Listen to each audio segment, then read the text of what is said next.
episode 2 of Weekend Extra Edition. Last time, talked about the first year and some of the shit that went on with that. I left off with talking about my imagination. So, golly, this cup is sweating.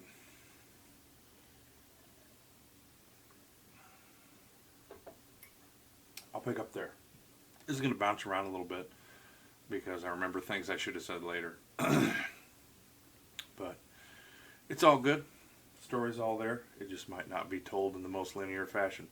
Think of this maybe as if Quentin Tarantino were making the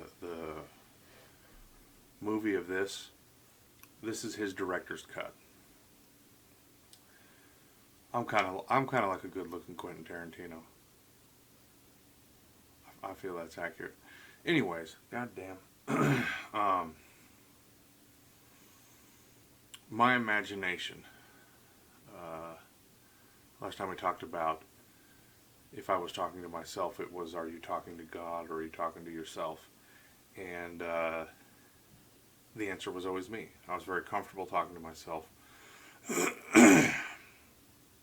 Just because I had been my playmate. I had created worlds in my mind since I was a little kid. My mom tells stories of me running in and telling her stories about there being various animals. I think a bear being in the backyard, and I was very convinced of this. Anyways, I've always had a pretty vivid imagination, and if I have one asset, I would consider that to be it.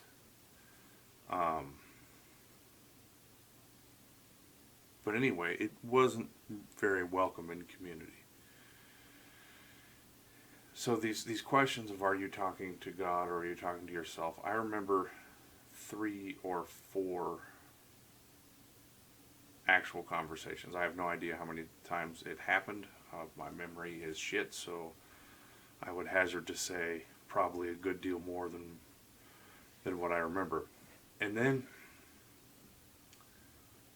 boy, I need to back this up a bit. When I was 12, I was almost 13. I was at like a few days or maybe a couple of weeks away from being 14. I don't remember the exact date. I ran away. I had had enough. I grabbed a backpack full of shit that I thought I would need to survive the real world, and I jumped on a 10-speed bike and I took off down the road. My plan, and I'm not sad that this didn't go through, my plan was to go to Chicago, because I figured that once I got there, there'd be so many people that no one would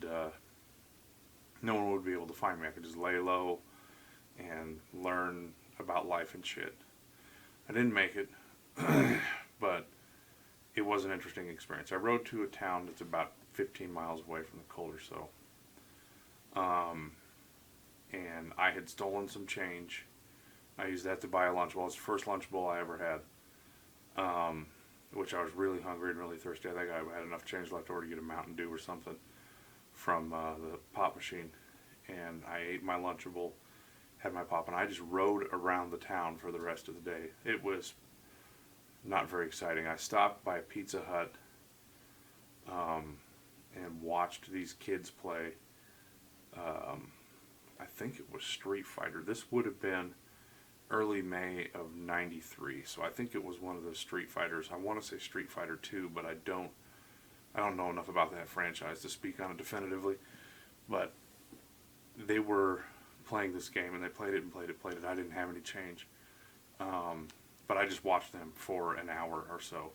And that left a very big impression on my imagination, because when I went out to community, and it would have been 3 or 4 years earlier, video games weren't all that. I hadn't really played that many, and because my parents couldn't afford it, and so I really didn't have much of an idea. But that really impressed me, that Street Fighter game. So I then spent the rest of the day just riding around aimlessly and not doing anything, talking to a few people. And And that night I took scissors. My hair was pretty long. It wasn't, I mean, it was definitely in a ponytail. And I cut my own hair with a pair of scissors that also I stole. And I laid down in a ditch by a tree and I fell asleep. The next morning I got up and I rode my bike out. I stopped at a dry foods place that community had stopped at, and I ended up getting some breakfast. The guy who ran the place thought I was a girl and was getting, now that I look back on it, I think that he was getting into a molesty state of mind. But I told him I was a boy, and then he's like, whatever, and then I rode off on my bike. Found out years later he had been actually pretty rapey with several women, so I quite nearly had an unfortunate encounter there. But anyway, so I got on my bike and I rode, and my tire went flat, and so I was pushing it up a hill. A local cop had received a call that I was out riding around. He stopped, picked me up, took me back home. So I was gone all in all for 20 hours or so. But I was determined anyway. Once I was back, the images of that video game didn't leave my mind. Once I said it was like, that was a whole bunch of sounds that didn't make any sense. I apologize. The images of that and their fighting and all that, I was really, really infatuated with that idea. And so one day I was out screwing around by my house and trying to do these kung fu moves and sounds and stuff, and like I was going to become a fighter just from watching an hour or two of fucking Street Fighter. And just so happened I got caught. And was I talking to God, or was I talking to myself, or was I playing by myself, or what was going on? Anyway, it was a huge alarm to my uncle, and there began to be this talk. It was very shortly after that. I don't know if that was the final, if that was the straw that broke the camel's back and caused the mouth of God to open or not. But anyway, my mother was approached with this with this light or information from God, which is what light meant. I received light, or I got some light, means I had a conversation with God, and this is what he told me. My uncle got the light that I was schizophrenic. At 13 or 14 years old, I think, is when this all finally culminated. I didn't really have any kind of knowledge of mental illness, whatever. I knew it was something undesirable, but it is, you know, kind of was what it was. And fucking music's too loud. I'll be right back. Sorry.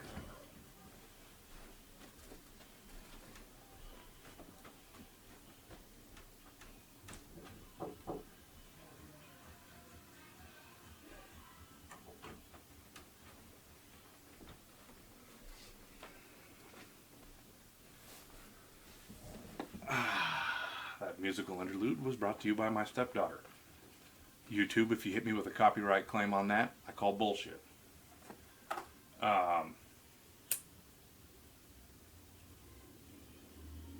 can still hear it in the background. Fuck it.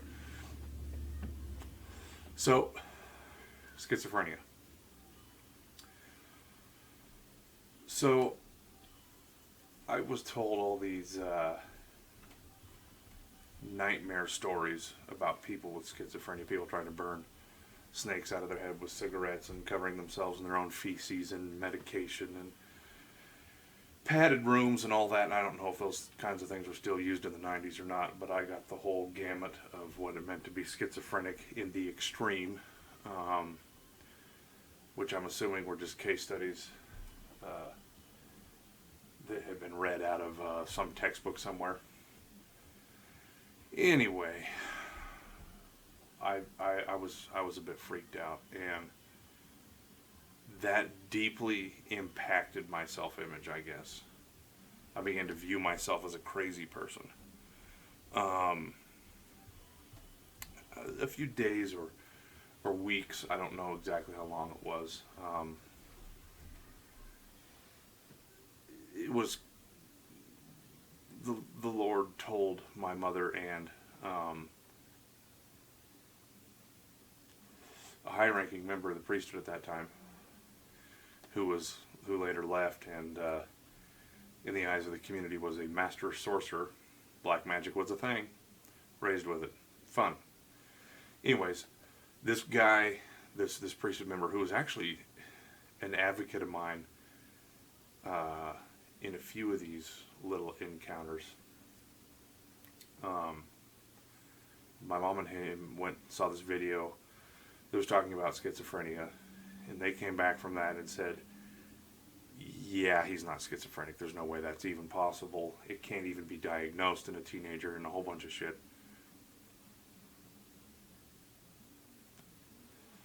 So that was dropped. And in favor of pursuing that line of thought, I was no longer mentally ill. I was prison bound, so I was told that, you know, if I kept up my way of life, I would end up in a prison and raped until my anus had to be surgically replaced into my body, I believe is the conversation I had. And that may not sound harsh, but I was 100% sheltered. I only had the vaguest notion of what sex even was. I had never even really heard of any kind of homosexuality or any kind of act between men like that. So that was a bit traumatic for me as a young man. But anyway, that was kind of the whole thing that started this whole concept that my imagination was undesirable or an act of rebellion against the divine.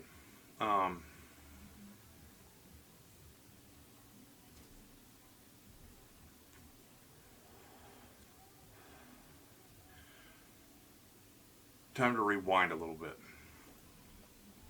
When I had a lot of trouble in school, as I think I mentioned. I absolutely could not read. And I was either in the first part of third grade or headed into third grade. I remember that I was 8. So regardless of exactly what time it was, is kind of irrelevant. But I couldn't read. I could read some words, small words. I could sound them out, or I could sight recognize them. I went through that whole A Duck as a Duck book. I don't know if any listeners out there grew up with Jill and Bill and all those fucking people. Lad the dog. But I did. Old school, man. And I had the worst time reading. They would try to get me to read a story. If by the time I got the sentence sounded out, it made no sense to me, whatever. And I had given up on myself as an abject failure in reading. However, I went to a library and found a picture book of the Black Stallion, and it was just stills from the movie, The Black Stallion, a movie I loved as a child, and it had the story in text. And I decided I was going to read that. I remember renewing the book at least once. But I waited through that fucking book until I read it. And I read the whole goddamn thing, and I understood it. And I just sat there and labored until I had taught myself how to read, because literally no one else could. After that, I had just a voracious appetite for reading and anything to do with it. I went from being well below my grade level to well above my grade level within about a year and a half, maybe 2. And then every year after that, I went considerably further. When I took my state test, the Iowa Test of Basic Skills in 10th grade, which was the last test I took before my GED in the spring of 2017. At 10th grade, I tested, I believe, as a second-year college student and that would have been around 16 at the time, and that just grew. So my vocabulary was very large. I was very diligent in looking up words that I didn't understand and learning how to pronounce them. I had a lot of words that I said incorrectly and was mocked for that, and as a result I more or less read a dictionary, which was fun. Marge, I put your clothes on pause. I'll put them back on when I'm done, if that's all right.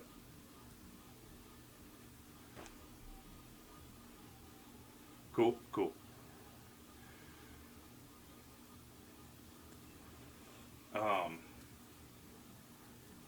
So the next thing to happen in this little journey of trying to control the creative content of my brain. Dude, I missed the whole thing. Keep the whole reading thing in your brain. I'll come back to that. So, after the whole schizophrenia thing,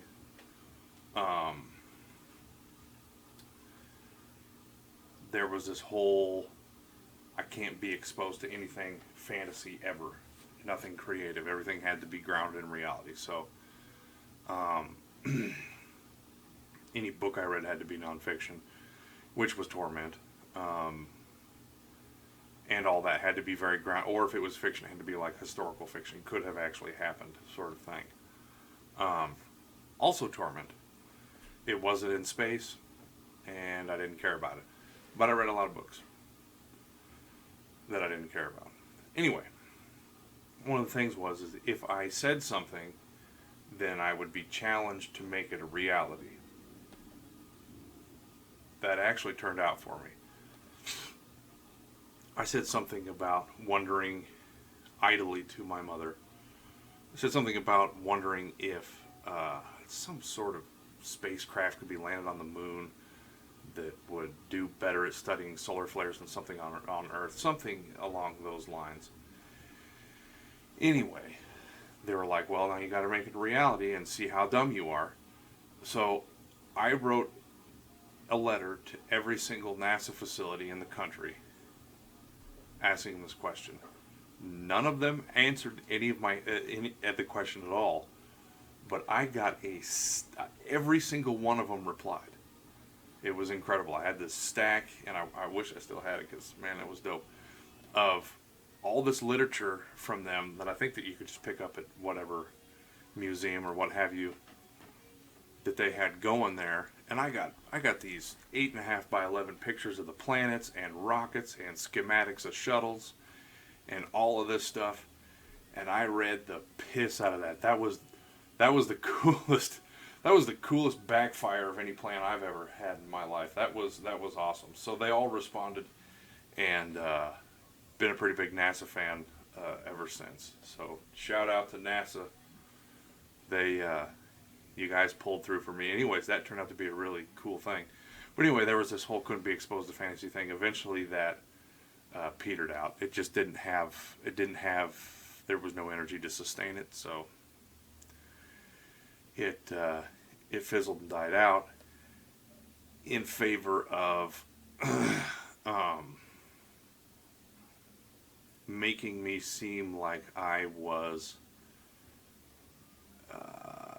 arrogant or egotistical or overplaying my intellectual hand some way. I've since come to embrace that. If I'm smarter than you, then I'm smarter than you, and that's not my fault. Get smarter. If you're smarter than me, I'll learn what I can. We'll have a good conversation.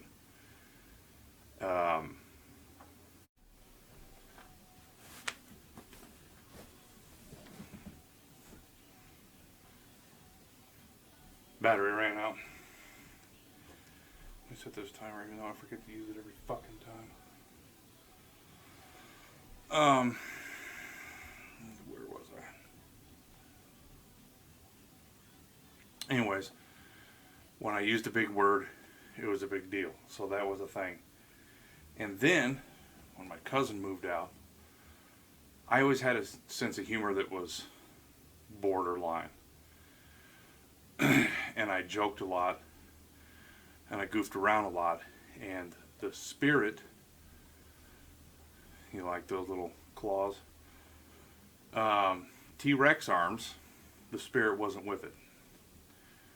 So my humor then, which became a creative outlet, wasn't welcome either. Anyways, that was a whole goddamn deal right there, man. The whole creative deal. And I still... How do I still struggle with that, man. I feel like I'm doing something wrong if I'm creative, or I feel like people think that I'm crazy, and that's kind of a back of the mind thought, because I know that I'm not. I mean, there's a lot going on that probably could be treated with something chemical to rebalance me out. And I guess I am a little bit crazy, so it's whatever. But still, it was hard for me as a child and as a young man to be ostracized for probably what was and is my only true area of strength.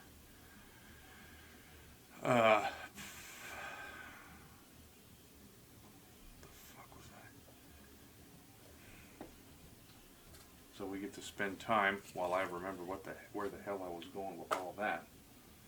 Oh. Nice. Oh, I remember.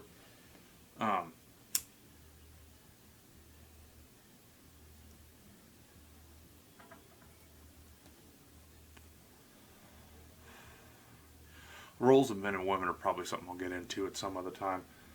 But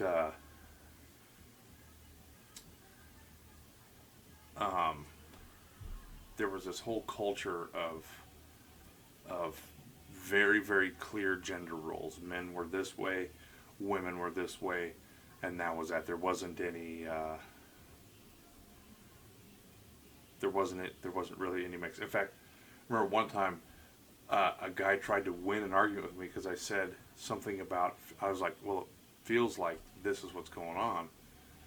And he's like, "Oh, you're using your feelings, and only women use feelings. Women or men use their logic and their reasonings."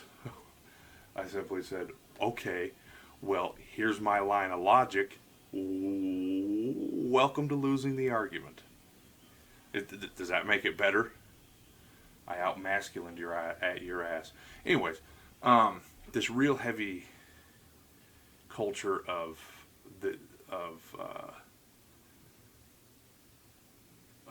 masculinity and this obsession with norms, with normalcy. And I struggled a lot with just me as a person doing my thing, which is different than what other people do when they're people and they're doing their thing. But that was a great big fucking conflict there.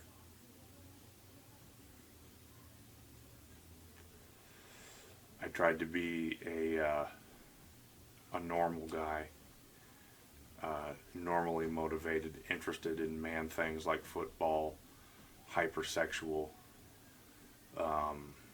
even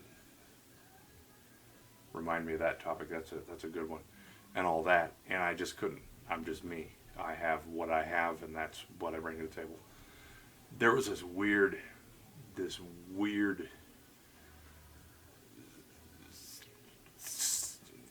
energy, sexual repression, strangeness that was a part of the whole thing. It was like a very regulated thing.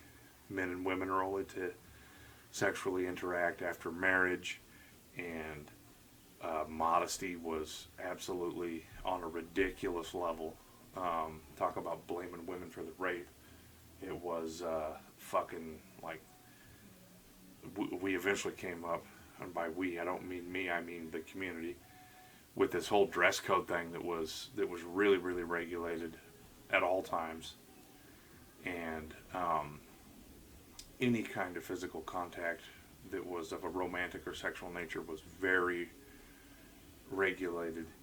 But there was this disgusting undertone of normal sexual need that was repressed. So it was like things were super sexual feeling, if I can take a minute and be a woman. But on everything on the front was all this control, all this discipline, all this unnatural treatment of a very natural exchange between two people.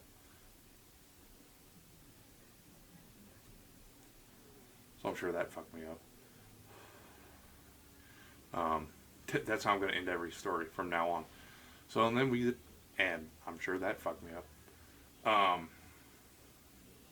So yeah, there was that, and I'll have to do a whole thing on that. I'll have to think about that, because that's a whole goddamn deal there. Also in the first year, I started working basically at 10. And I wanted to include this because I complain about my back and people are like, well, but you're huge and you're strong. It's true. I am huge and I'm fairly strong. I'm not the monument of power and barbaric energy that once I was, but I'm fucking worthless now, actually, to be honest. But yeah, when I was 10, man, we would push 4 5-gallon buckets to the well. And here's what I mean by well. I mean a hole in the ground with like 3 foot, maybe 40 inches, something like that, tiling in the ground. It was 30 feet in the ground or so that had water. You had a rope on a bucket, you sent it down. You flip the bucket, you pull the water back up. About 2 gallons at a time. So filled up 4 of those 5-gallon buckets, lifted them into a wheelbarrow, and pushed 20 gallons of water, probably about 1/8 of a mile back to our house.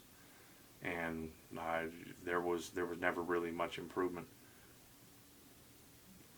to water gathering. There was a big lever on and I mean big, like 60 feet long. They call it a well spar. It was this huge log with a rope tied to the end of it and counterweighted, which made the whole thing in a trip string. So we did get semi-advanced with water gathering, but we never figured out that pipes were a thing, at least not in the water sense. Anyway, also a topic for another day. A lot of those. What are we looking at time-wise here? So that very intensive manual labor lifestyle was, I think, kind of got things off on a bad foot. Not to mention malnutrition. That was a delight. Probably fucked me up. But where was I going with this? Anyways, the whole intellect thing. Eventually, I would develop my own theories and practice about how to interact with the Almighty, and that is really the catalyst for me leaving. That whole experience was generated by me trying to be genuine in my religious expression, which, as it turned out, was not what was wanted. So, I guess on the whole creative intellect conversation, I would say this. It gave me a resiliency of mind and pushed me to be creative, because in the attempt to squash it, it made it, I hid it, but it became stronger. I guess creativity is the potato of a person's personality. You push it underground and that shit's gonna grow huge. Which it did with me. And that's that. I forgot what I was gonna say right in the middle of the goddamn sentence. So I'm sorry you have to deal with that, but that's a thing. You volunteered for it by watching this far, by golly. So yeah, became very, very strong and resilient, and I learned to value it. And then I learned that it's what I do, and now it's pretty much an unbreakable facet of who I am. But that whole struggle was hard, and then the intelligence thing, I that never got to me like the whole creativity part. I guess the process of creativity is so much more vulnerable and requires vulnerability of the person in a way that intellect does not. That it wasn't really fazed by it, and I didn't give a fuck. You think I'm smart? Cool. You think I'm too smart for you? Oh, that's extremely cool. Stop pretending like you're smart then.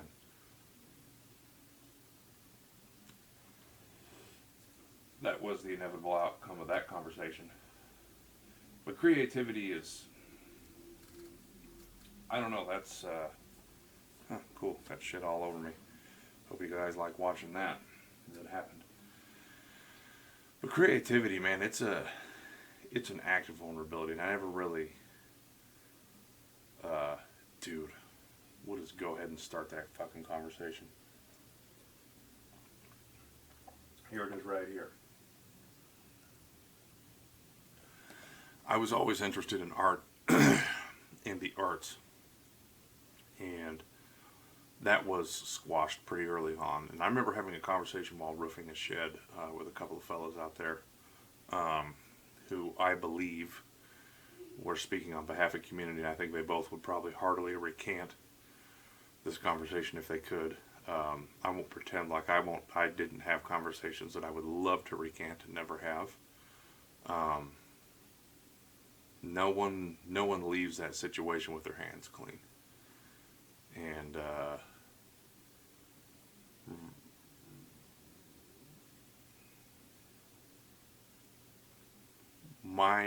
the negative things that happened to me notwithstanding, doesn't mean I always acted with nobility and honor and respect. I treated people shittily. I bought in to ideas, I made them my own, and I acted on them in a way that was not noble. If you remember anything from this whole experience, remember that.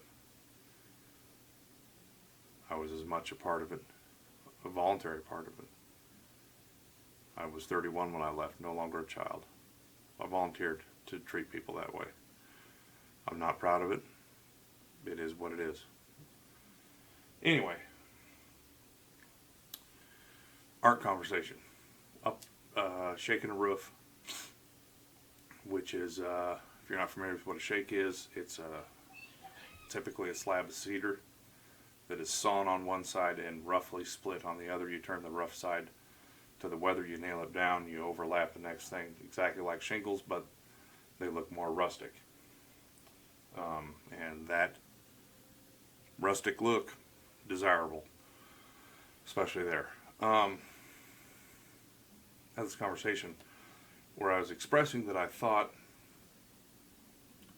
that a creative mind should create, and that sort of free expression that isn't necessarily grounded in reality. Keep in mind I'm around, shit, I would have been around 20 at the time, I think. Might have been 19. So this was past the whole fantasy thing by a few years. That I thought that a person should create, and that creative outlet was the expression of a culture and was the development of a culture, and that was maybe not progress, but to be able to express artistically within the confines of one's own culture was a signal that the culture had arrived. It wasn't stated that maturely or that succinctly, but that was the basic, that was the, what's the word I'm looking for? That was the basic premise of what I was thinking and what I was trying to express to these guys. And they said that that wasn't true, that was an idea that was brought into being by fallen man who wanted leisure to have equal merit as labor. They didn't say it like that, but they said the idea, and they said it pretty plainly. So I'm fighting this, and they're saying that. But they said that they would allow for like folk art to count. So if it was crafty, if you were making a quilt or something that had practical application, then if it was also beautiful, that was fine. So I dealt with that for a few years and then developed my own ideas about art, which I should share sometime, because this is all about me sharing shit.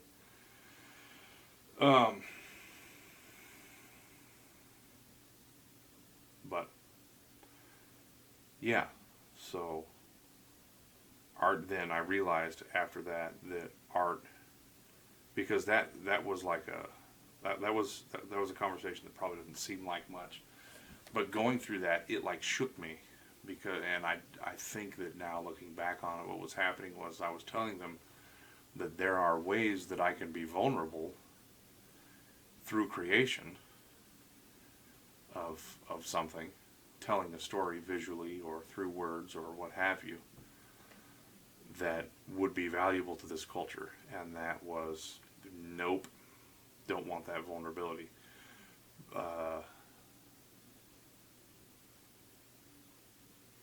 Yeah.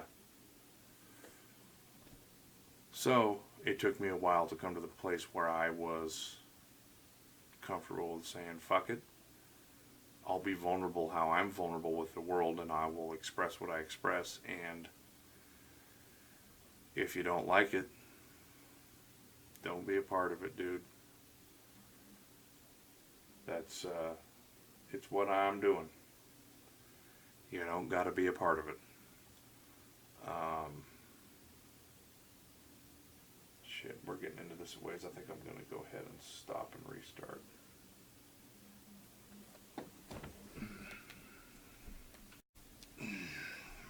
All right then, short break later.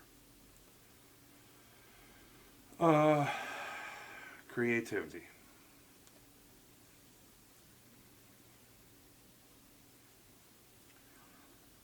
That is something that I've done differently with my son, is encourage him. Half of me feels like that through encouraging him, the way he is isn't going to be as resilient as I am, and just being in the world is a motherfucker. That can be a crushing experience, especially for someone who is more aware of their emotion and more willing to share that. So I don't know. I hope that I'm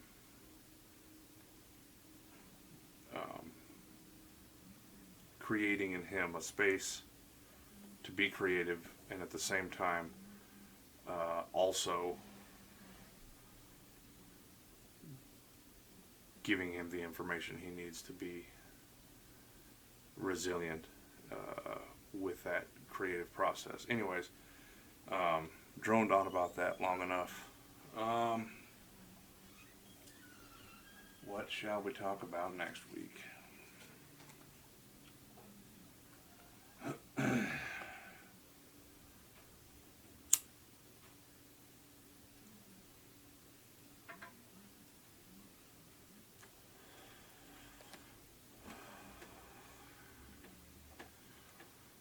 I think, let me see here.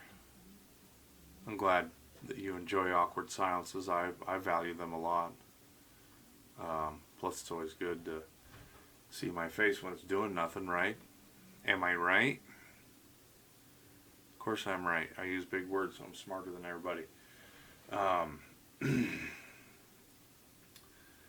was thinking of something earlier. By golly, I said several things, and now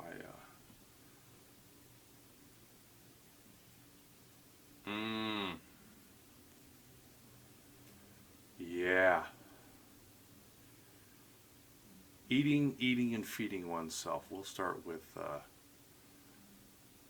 kind of the whole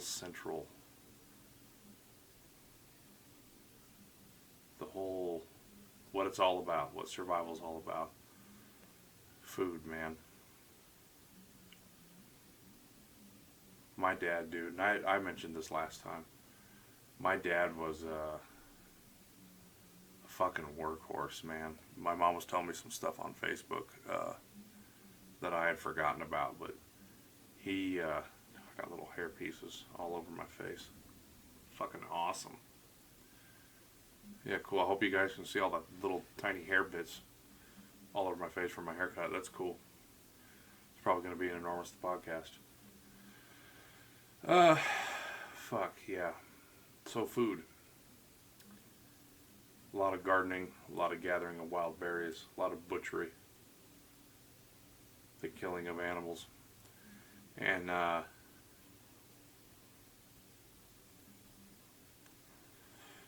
that.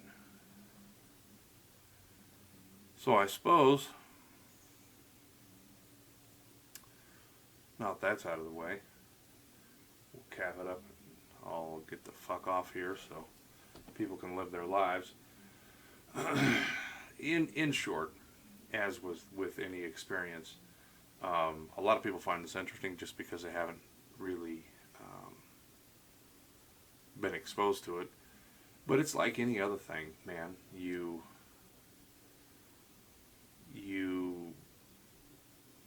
come away with positives and you come away with negatives.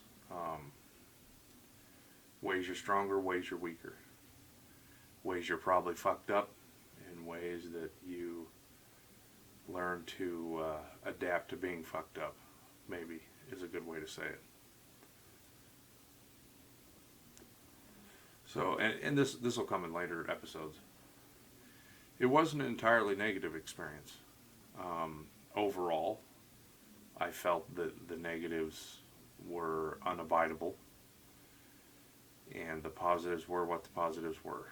So I made my decision based on that, and I have yet to truly regret that decision. That doesn't mean there hasn't been doubt, but in terms of decision, no. So I don't want you guys to think of this as just a huge downer. It wasn't a huge downer. There were some huge downer parts, and that's why I'm no longer a part of it. But there were some cool parts too. There were some upper parts, I suppose. Fucking idiot. I appreciate you guys taking time out of your day and out of your lives when you could be doing something more productive to watch this. I really appreciate it. And if you like what's going on here, feel free to like and share this, comment, question. Always question. The questions I get are always helpful and always are prompts for me when I go to do this, and I'm able to be clearer. I know that my clarity is pretty minimal at best because I forget what I'm talking about in the middle of a goddamn sentence, but that said, without the feedback, this would be a much more muddled experience. So I thank all of you for watching this. If you haven't already seen Enormous the Podcast, which is a vlog, but I called it Enormous the Podcast because I thought it was going to be a podcast and it turned out to be a vlog, but I'm not going to change the name. If you haven't checked out Enormous the Podcast, do it. You'll probably regret it, but it'll still be fun. At any rate, I think I'm done. Peace.